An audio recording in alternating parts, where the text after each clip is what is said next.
In this session, we will continue filling the inner pomegranate. Instead of locking and cutting after every row, we will maintain a continuous flow using the needle like a pencil to trace our direction lines. So start at the designated point and load 2 sequins on the loop.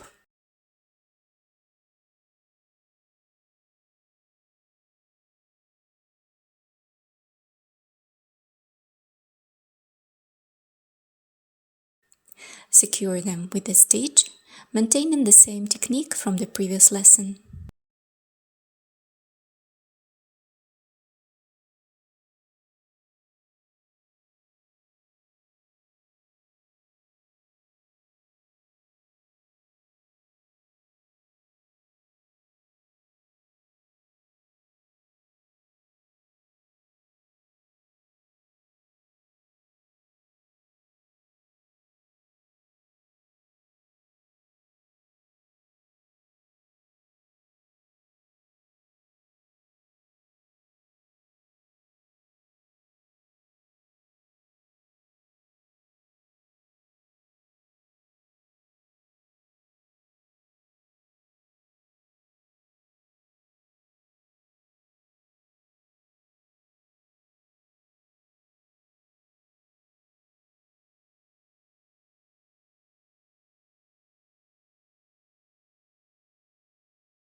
Rather than ending the line, place a short securing stitch to pivot and return up. Follow the next direction line seamlessly.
Only once the section is complete, apply the lock, draw the loop out and cut it.